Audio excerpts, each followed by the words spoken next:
There we are! We figured it out! Hello! Hello. Ladies and gentlemen of the future, this is my friend, Jack Maybe, and we're going to talk today about thinking too much about death. Because that's really honestly the conversation that we had the last time we had a show together, because we were talking about ghosts, and we both have like ghost story obsessions-ish. Yeah, So it's a lot of my we can band go a too. little heavier than ghosts, but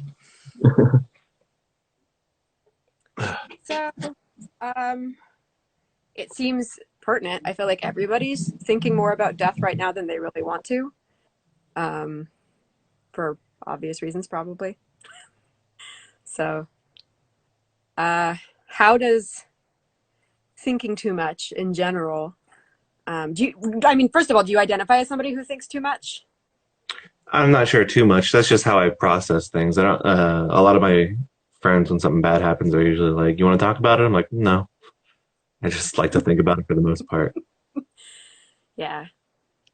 So, when did you kind of start using creativity as a way to process being alive? I guess. Basically, as soon as I started playing guitar, which was I don't know, a little bit more seriously when I was mid-teens, I suppose. Yeah. I started when I was younger than that, but I was just like playing the G chord a bunch, and that's about it. Yeah. And then most of that time was telling people how I played guitar. Well, I mean, isn't that just part of being of that age? Like, I'm so cool. I can do this thing. Yeah, I thought it was really cool. Yeah. And then you look back and you're like, oh no. I hope I've forgotten I this try not to under. do that. I try not to do that so much. Okay. And like the songwriting process, this is always something that fascinates me. When did you start like actively wanting to write in songs as opposed to poetry or stories or I think that was always kind of what I wanted to do. I just didn't really know at the time. Like before I sang and performed for the most part, I had this weird punk band in high school that I just would try and write some cool chords for. And I think that really, as soon as I started doing that and that kind of fizzled out, I started writing my own songs and having my friends sing for me. And mm-hmm. then he was like, I don't want to sing anymore. I was like, okay, well, I guess I'm just going to do it myself then. It's really cool. It's funny, the words cool chords and punk band are an interesting combination in my head because punk bands are like infamous for their really simple bar chords Yeah, usually. I just kind of, I should say garage band. I'm Okay. probably mislabeled it. But it I mean, was, I it love the was a idea of weird you game, like that's I'm for gonna sure. be like this progressive punk band that's doing all of these crazy jazz chords, but like really I don't know. fast. I didn't know jazz chords yet. That's a little bit too beyond where I was at the time. I was just doing open, weird tuning and stuff, and that's about it. Yeah, nice. So, and then the songwriting kind of came later. And you have a music degree. You're one of the few Mhm. like I have two performing. now. You have, oh, jeez. Meanwhile, I'm over here with my evergreen anthropology degree that hardly counts as even a degree. So I I'm, mean, I don't use it for anything. I just tell people that I like. I mean, it's much like having a guitar when you're younger. I just tell people I have two music degrees. well, we should at least get you some like Boy Scout badges that you can put on your guitar strap. That's like, I have a master's or PhD. Masters. That's Yeah. next, I guess. Oh, oh. So it obviously like there was something about playing with those open tunings where you're like, I want to know more. Yeah, a lot of the early figuring out the guitar was figuring out shapes and Mhm. through like that was towards the end of high school for me when I was actually starting to figure things out because I see things like a puzzle sometimes and figuring out a bit of the verbiage through just going online and identifying and then when I went to college for it while everybody else was learning like what thirds were and stuff I was learning how to read and so I was like okay I'm learning how to read I know all this stuff I can just catch up real quick Mhm. that first year was was hard, but I did it. Yeah. Did you have a lot of like emotional support? Was your family really supportive, or did you have to kind of decide for yourself that you were just it didn't matter if you had the support or I think I had made my like people who know me know I am rather uh, bullheaded about decisions that I make. I just kind of do it, whether or not like well, big life decisions. I just kind of do it whether or not people are like. But saying that, I did have a lot of supportive friends. A lot of and my family was very supportive, and so both. no, that's really cool. I mean, I feel like you don't stay in music if you're not bullheaded past like maybe 24 or 25. That's Like you probably true. Yeah. a certain personality when it Yeah. stops being cool and all your friends kind of look at you with a certain amount of pity. Yep. Has that happened for you yet? My grandmother was just trying to sell me on being a waitress. So, I think because I'm an educator and I like do I have different streams of music money creation. I don't think I'm as pitied, yeah. uh, but there's definitely a few family members. Yeah. So, um, has there been a moment in life for you where you were kind of going through something really almost unfathomable? I can speak unfathomable, that you were able to turn to music and find like connection, or is music more of an intellectual thing for you? No, like when my songwriting process, I don't know. It's more. Uh, I don't think it's a little weird because I'm more just like conveying something. It's definitely not an intellectual process when I'm writing songs. If I'm composing, it might be a little bit more. If I'm like actually pen and paper, like writing something down. But if I'm like at the guitar and just writing a song or something, it's more. I don't know, kind of summoning a song more than anything else. And that's how I've seen it for the past little bit, though. But yeah, I would say it's typically more of a emotional process. And then as far as like unfathomable in my writing, I'm not quite sure. Like I think a lot of my life is in my writing. It's just so heavily veiled uh, and specific, but shown vaguely, I suppose. That Yeah. I don't think there's like a little moment I'm like, I can put this and tell you all about that thing. When Yeah. people ask what it's about, I just like, it's about something like this. Yeah, I was thinking more of so there was like I've always used music and I've always written songs, but there was just like a moment where I was going through kind of my first adult failure and I really like needed music. Like I turned to music and it became something different to me. So I guess that's more of what I was thinking is was there ever like an event where you're like, all right, and music has become this healing relationship um, that I'd say I'm in. so. Yeah, I mean, the reason I just started focusing really hard on the guitar when I was in high school is because I was a big loser.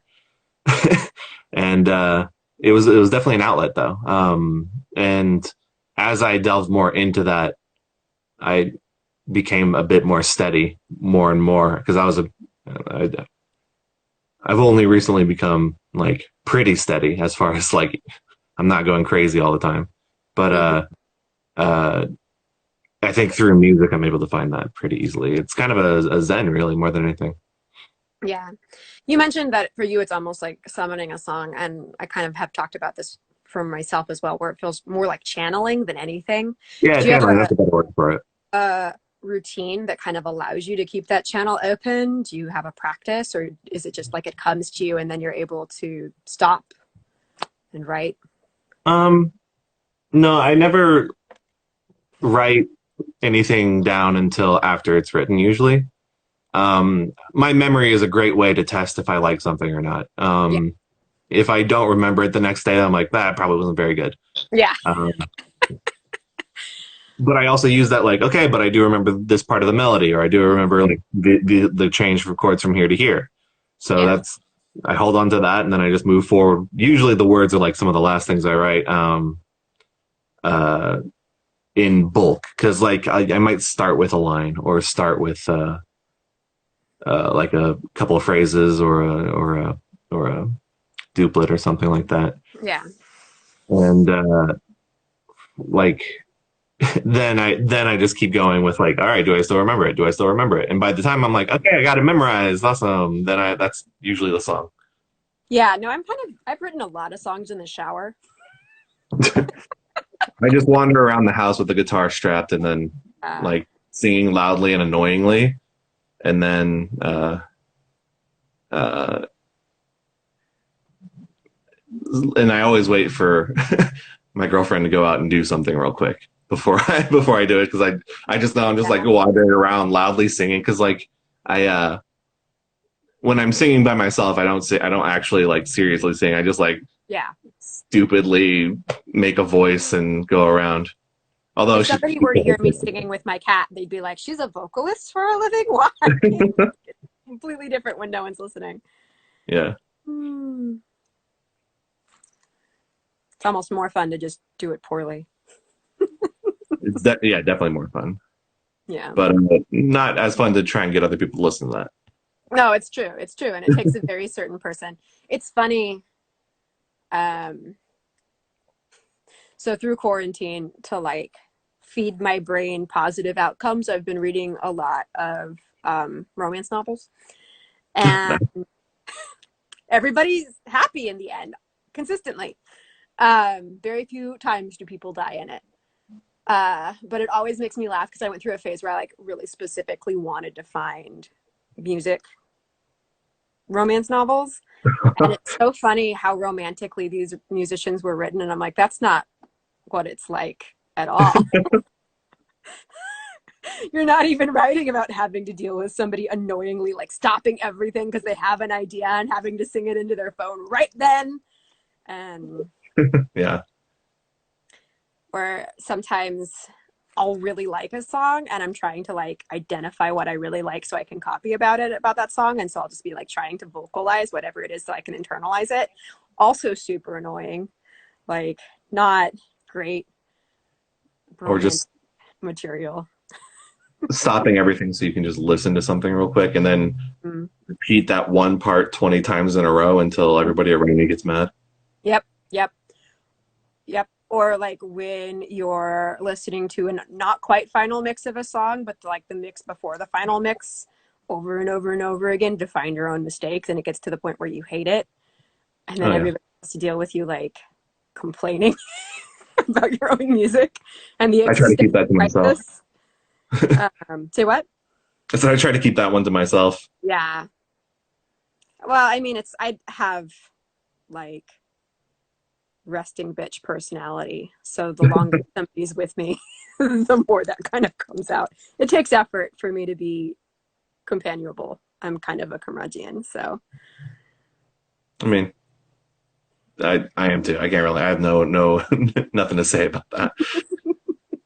so let's talk about. So you have what have you been doing musically over the quarantine? I've kind of everybody's doing so much that it's really hard for me to remember who's done what. I'm not really doing much currently. We're in the Yeah. process or I guess I'm in the process of editing our album that we recorded, and then kind of a smaller album that is going to be done a lot sooner. Mm-hmm. We just ended recording for that one, and then we're going to do that one first, Okay. and release that. Just kind of, hey, here's some stuff. Um, but the next full album, I kind of want to like wait until I can like go to shows. And for Yeah. me, it's mostly about performing. I love performing, and I think the Jack Maybe project has a fun live sound that's like that the energy of like of a live show to me is bar none way more fun than anything. Yeah. So I'm gonna wait on the next full album. I'm gonna probably sit on that for a while, and then whenever I can have a cool show, I'll put it out. But it's like you have all the songs written and everything. It's written. Hmm. You're just kind And of, recorded. yeah. Nice. uh, we're going slow on the editing process, but that's fine. And especially because the next small thing that we put out is going to be a bunch of folk tunes Okay. that are Appalachian folk tunes about death or dying or something like that. Dark. It's called Dark Appalachia, Mm-hmm. and that'll. I don't know when that'll be out, but it'll be out as soon as I'm done, basically. Yeah. Well, that brings us back to our topic. Like, what drew you to that style of? Well, first of all, tell us a little bit more about what dark Appalachia, because not everybody's really super familiar with um maybe the like a lot of people could have maybe identified the style but aren't necessarily familiar with the culture or its relationship to the culture.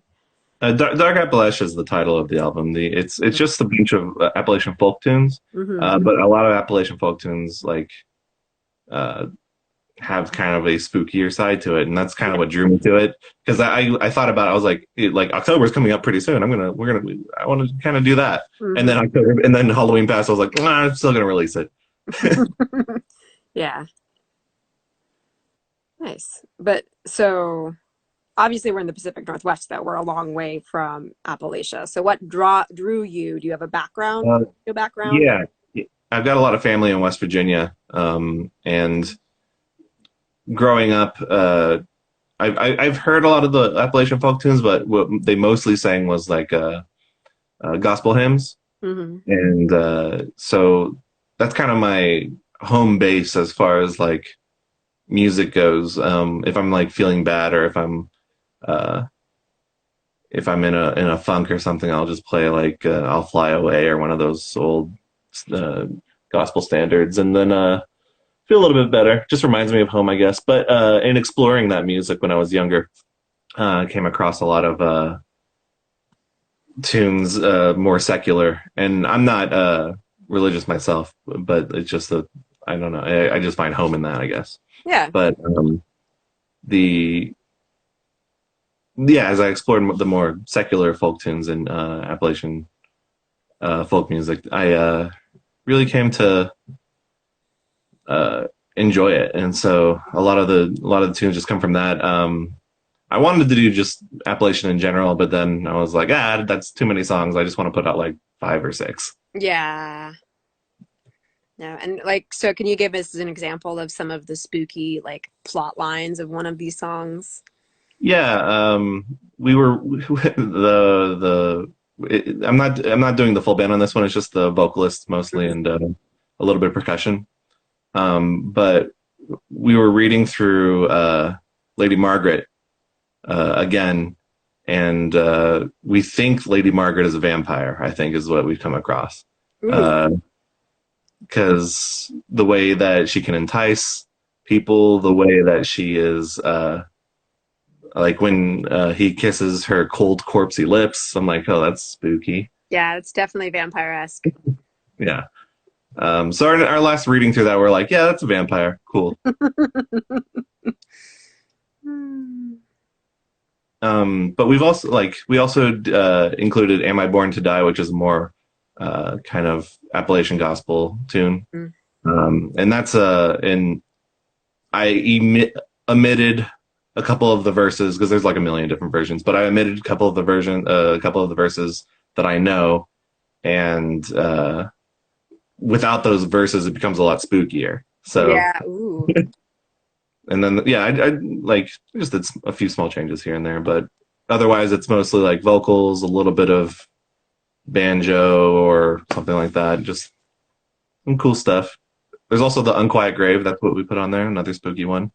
Nice. Yeah, that sounds it's all in the title, kind of about Yeah, that's what it's by about. grave. All right, spooky, It makes cool. sense. Well, that sounds exciting. And when is that going to be released? Do you have a release date? No, not at all. Basically, when I'm done, I have we just finished recording.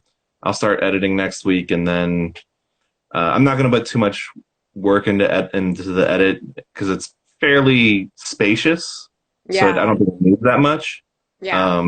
It's not like we're doing the full band, horns in the background and Yeah. drums and all that stuff. It's just some vocals, some strings, and one or two percussion instruments, if at most. Yeah.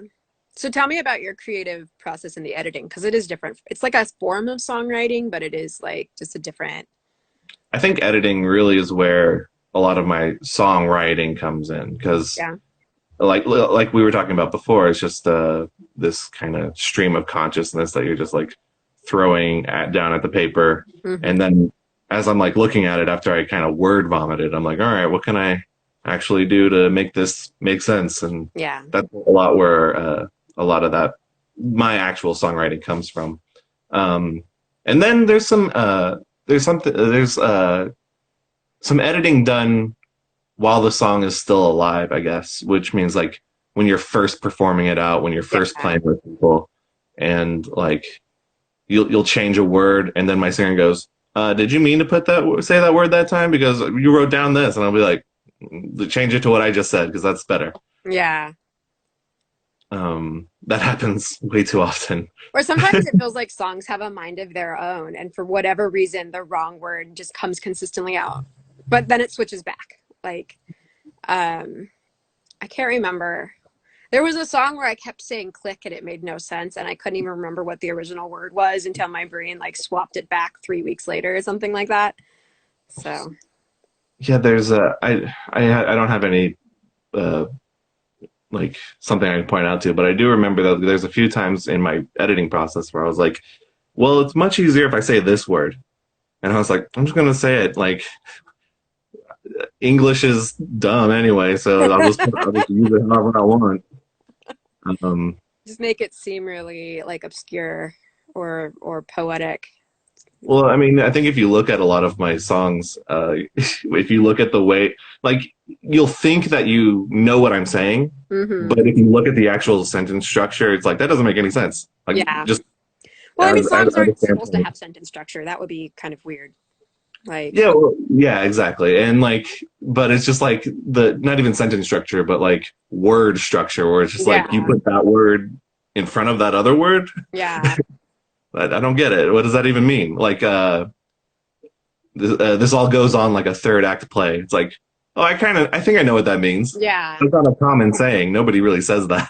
Well, I mean, that's the challenge of trying to squeeze an emotional experience into 3 to 5 minutes with just a Yeah. handful of verses and choruses, is you really have to leave a lot open to interpretation. Hmm. Unless you're like Joni Mitchell or Connor Oberst, who somehow squeeze a lot of words into a song, but it sounds completely natural.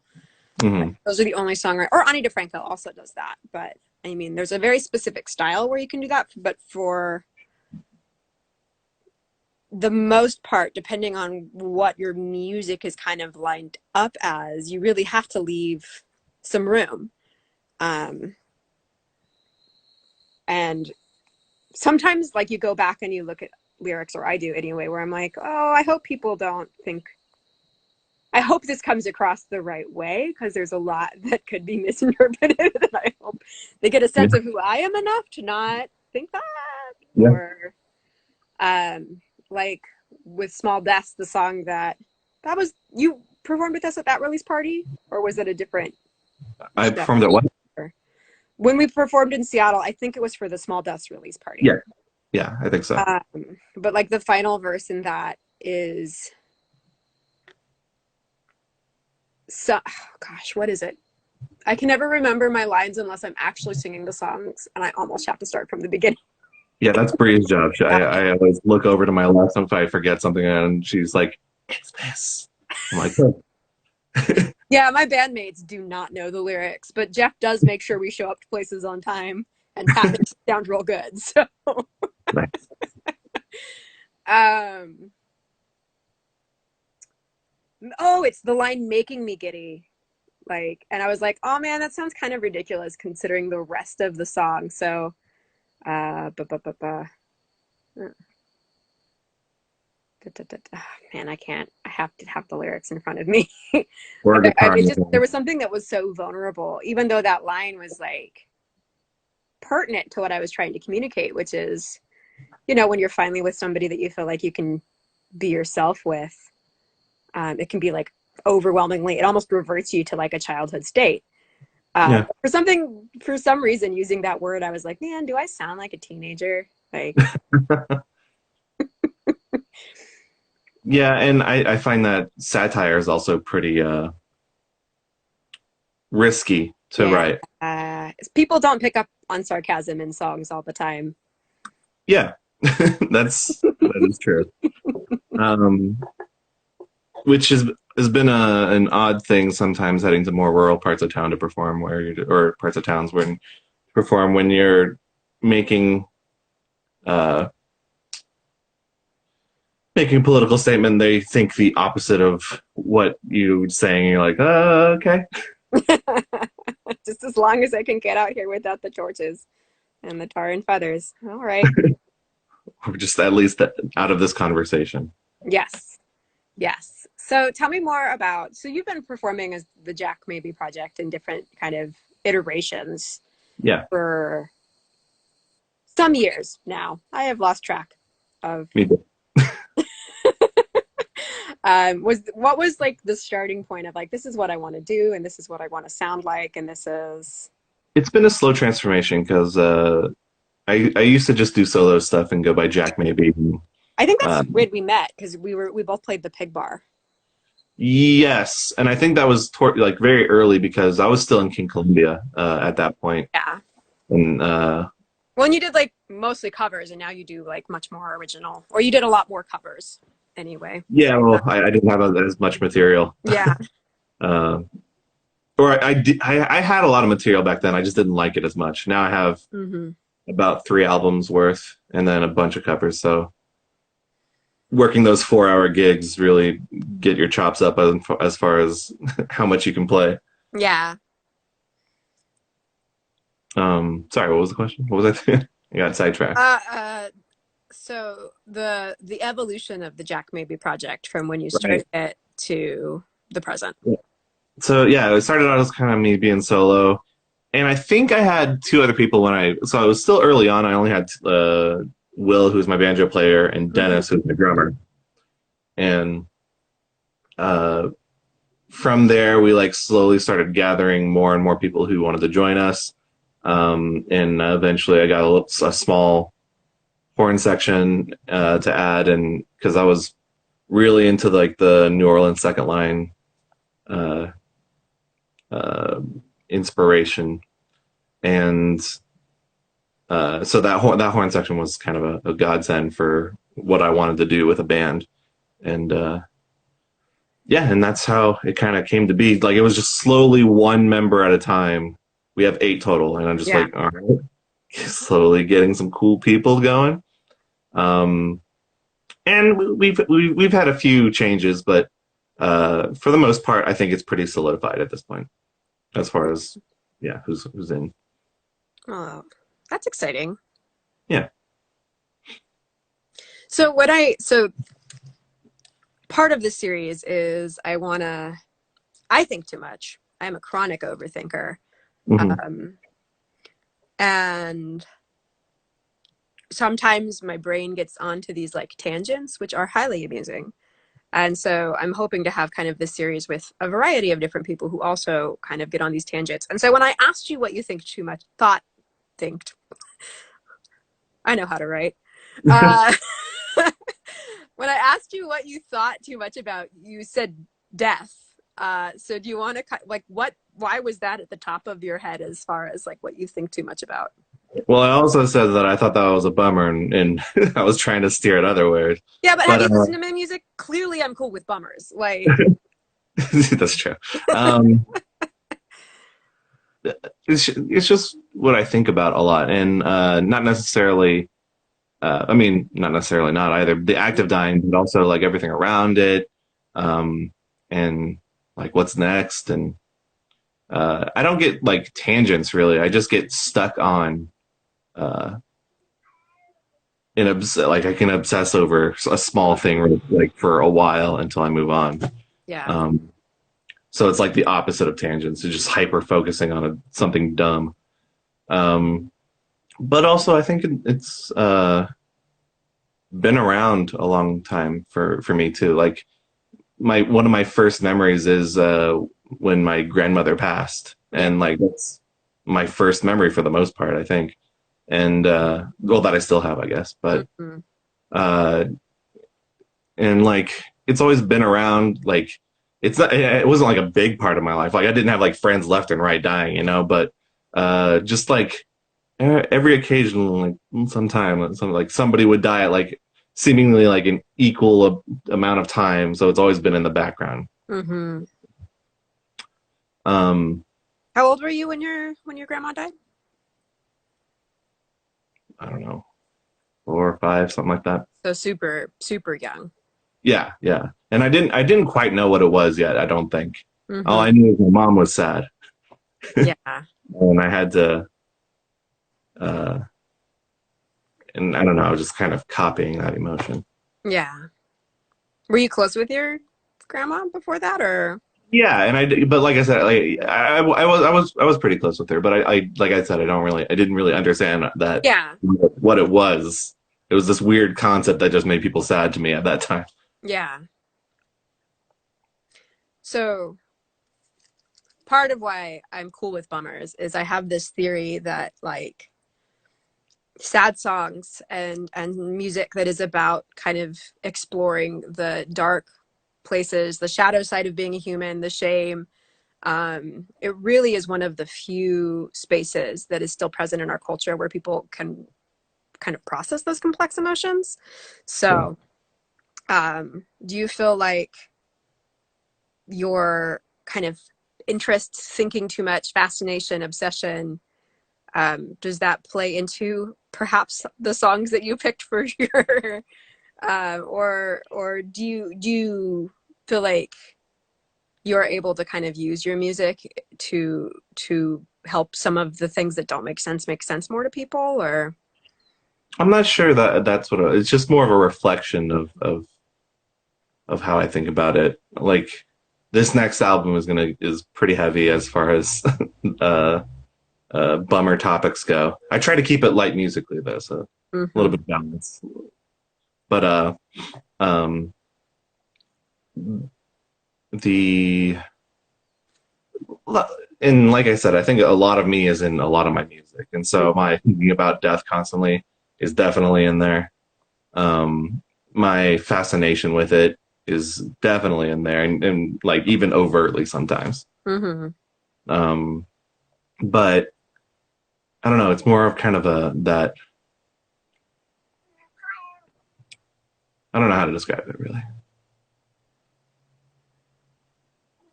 one of the things that I love about the internet and actually am really appreciating about having to stream is because it's not a traditional venue and there's not an owner that's like wanting me to make people drink, I can be as like sad as I want. But I mean, you also play those 4 hour gigs. So do you feel like sometimes that's in the back of your head is like, I need to be able to perform these songs in these venues where, and do you think it would change if you were having more of a traditional, like people are buying tickets and are expecting you to perform in your specifics, like sad style? I mean, you know what I'm trying to say, hopefully. Yeah, yeah. It's definitely a different energy if you're just playing a bar gig than when if it's a venue. Yeah. Um, when people are there specifically to see you and Yeah. who know your music or like are open to hearing your music, and that is the thing that's going on, it's much better than we went to a bar and there was live music over there. Yeah. And uh, my band can attest to it. I'm just like, all right, let's do this, but like double the speed Yeah. and keeping everything upbeat at the bar gigs. And then like when Hmm. people come to see you, then you're like, all right, now here's how it goes. Yeah. Yeah, no, it's amazing how changing the speed, in part because it's live, and so unless people have the lyrics in front of them, especially if they're distracted, you can sing sad songs as long as they don't sound sad. Exactly. Yeah. Or just sing it mad and people are like, oh, that guy's angry. Yeah, yeah. So let's see if I can. Thank you, by the way, for being my guinea pig for this Yeah. series. I really just missed being able to kind of connect. And I've always found these conversations really inspiring. And I always really wished that we could have people kind of seeing them because I do think it's part of the live experience, or it is part of what um, makes me connect to music more, is I love understanding the person that's making it and kind of what inspires them and makes them tick, and connecting with the human being, not just the sound. I Um, th- I think that's more likely to make me like a song. mhm. But when I'm listening to music, I like the mystery of like, oh, what is it? What does it mean? That whole thing, that whole Yeah. like song and dance. The I don't like really when somebody explains to me their song because then I'm like, oh, that's not what I thought it was. This I Yeah. don't like it anymore. Yeah, no, that's not what I mean. I just like knowing the person. And sometimes I can really like a person and kind of think their music is meh, but listen to it anyway. I really like the person. Um, but I also, are you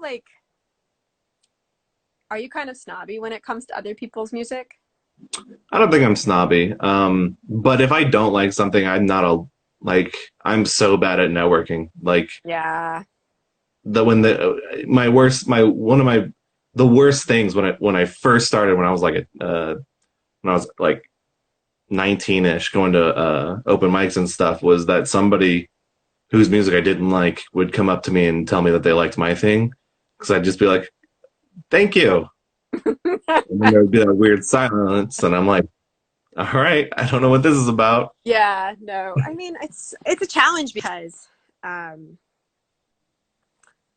I think that when you're creating music, you have to have a really focused target of what good means to you.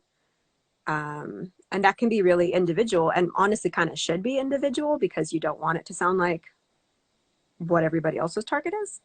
Yeah. And then it can be really hard to turn that off because, of course, nobody else is also trying to hit your exact same target. Oh, I Um, see. Yeah.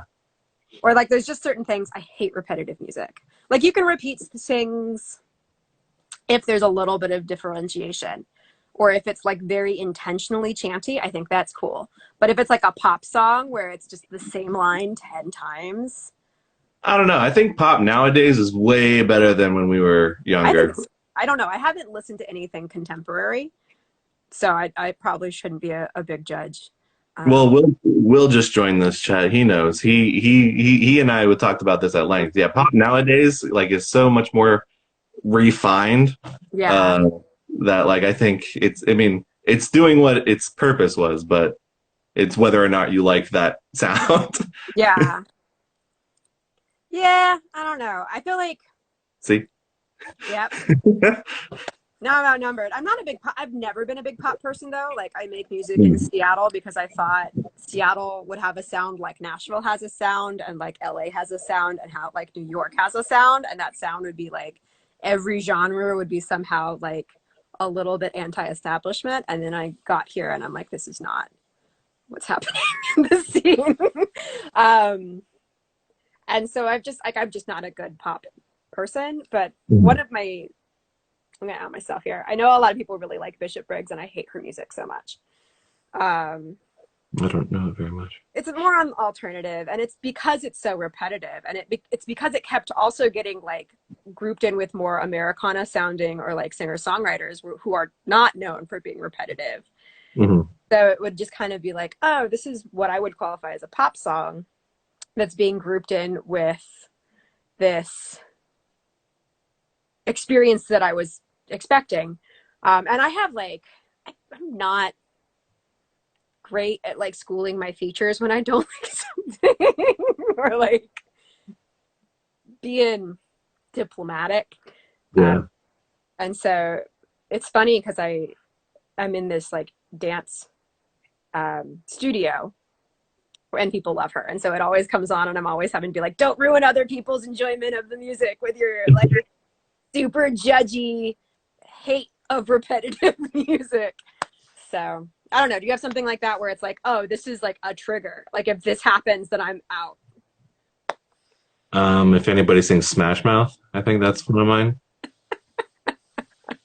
Well, what's funny is like my band knows my disdain for Smash Mouth, and then there was this one gig that was like this it was this weird gig at the at down in this downtown thing, but like Hmm. it did art, it did like it was like a whole bunch of stuff, and like they had music going on in between events, and right before we went up, we just hear Smash Mouth, and I'm just like, son of a, you gotta do it right before our music, huh? Cool. At least Smash Mouth is like not contemporarily considered cool. Like, do you have a do you have a contemporary band that's like, oh Something my god? that is around now that I don't like as much as other people do. Probably.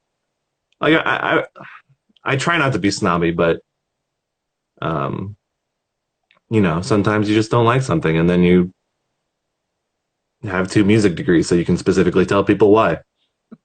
Beast Um, Face McGee, that's cruel. Don't go quoting Smash Mouth. all right. It's so easy to avoid. Well, okay. I guess I'm the worst person, but I think we probably already knew I'm also not judgy about people's judginess. you've been outed. You're mean girls to some normie indie folk bands. Now I feel better. Thank you.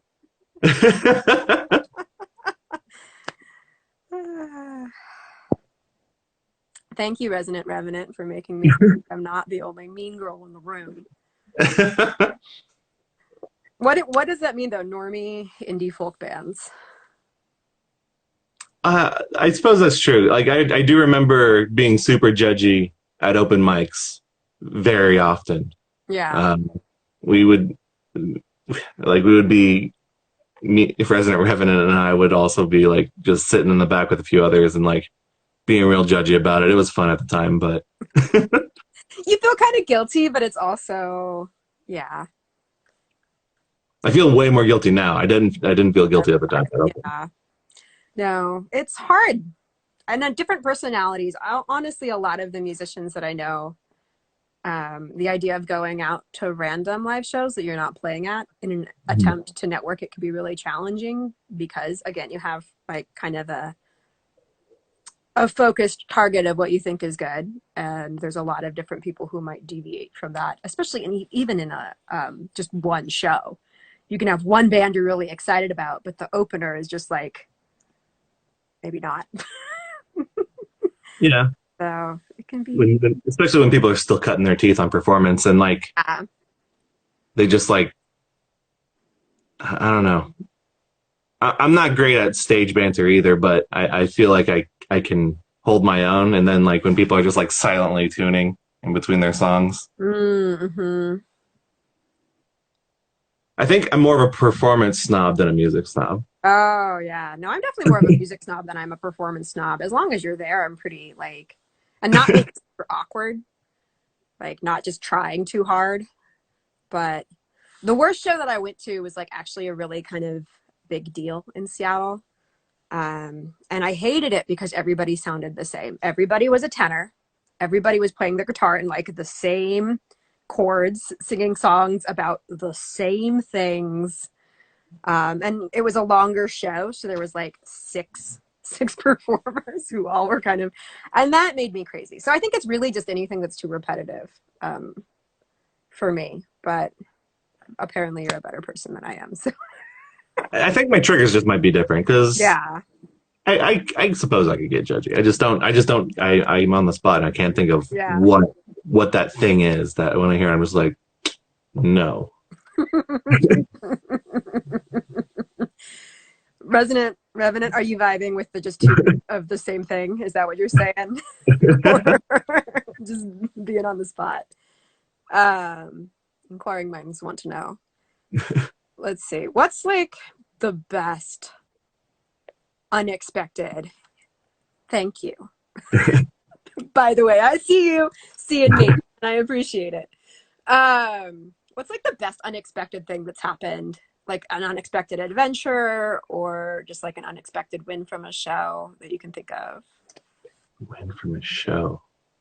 I think a lot is when we go to like a new town. Mm-hmm. Those are usually my favorite moments when I'm like looking around the new town and like feeling the vibe of that town. Like I remember the first time we played in Port Townsend, I was like, This is really fun. I really like this Yeah, place. right. You played Sirens, right? We played Sirens, and we've also played uh There's like a wine bar there. like a no, not the wine bar. Although I've seen that, but like it's a brewery. I can't think of the name right off the top of my head, but uh, both places were really fun. Sirens is one of those 4 hour gigs though, where I'm just like super exhausted at the end of it. Yeah. Even from Seattle, like you're in Portland, so it's even longer drive, but even from Seattle, it's just like, oh, Well, we always stay at the if it's warm enough. We always stay at the county grounds where you can yeah. do some camping, and then we just drive back the next day. Yeah, my bandmates don't want to do that because we're close enough that they insist that we Yeah, I can see them. long enough. Like it's fine when we're going over because we get to ride the ferry and so we get to like have a road beer. Nice. Um, but driving back is not as fun. After a 4 hour gig that ends. Courthouse. Poorhouse. Yes, thank you. Thank you. Member of the Jack Maybe project, whose name I've already forgotten. Oh, that's Brie. Bree. Thank you, Bree. Um,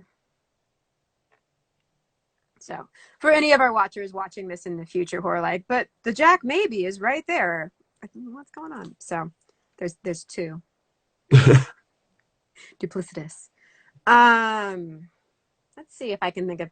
Thank you for taking so long to chat with me. I'm hoping that people will be really curious about you and want to check out your music. So where can they do that? Where anywhere you can stream music, I'm fairly certain. Spotify, YouTube, all the hits, you know. Yeah. If you like the music enough to buy it, we have it on Bandcamp or Apple Music. So Yeah. Do you um, have a website? we do. It's jackbabyproject.com. Yeah, you can go there and yeah, send us a message if you like it or uh, listen or whatever. And you got some cool live videos done before quarantine, right? Are those on YouTube or? Yes. Yeah, it was like right before we all went into quarantine. Those are up on YouTube. I also on YouTube I sometimes will uh for like a new album I'll put up a video with our music of just like free black and white cartoons or just B-roll or something from like the 30s or 20s.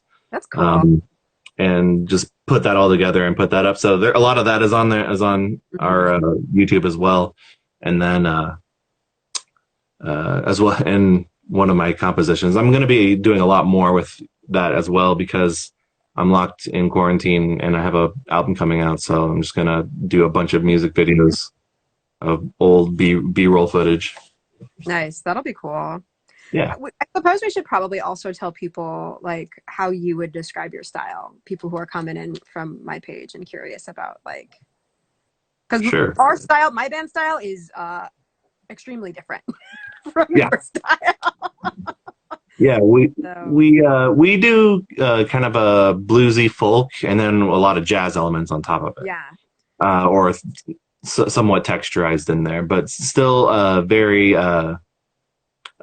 yeah in the realm of blues and folk, mostly folk music. That's my background, like I was saying before, Appalachian folk music. But um, yeah, so just with sprinkled in with jazz elements. We yeah. have a It's whole got section. more of a maybe this isn't the right word, but I would say that it's got more of like a twangy flavor or like an old timey Yeah, yeah, flavor to it. old timey, definitely. It's not like, and I can't think of a single contemporary popular folk band. Um, It's its own thing. It's not. we try. It's not the head and the heart. I finally thought Yeah, of definitely not that. it. It's much more of a. It's almost got like a historical flavor. All right. Well, thank you for I'm into joining me that. for the very first episode. Of Uh, course. uh, what am I calling this again? Thinking too much about blank. blank. And today the topic was death. So,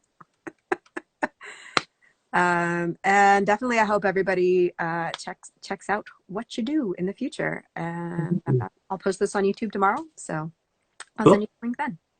Sounds good. Bye. Bye.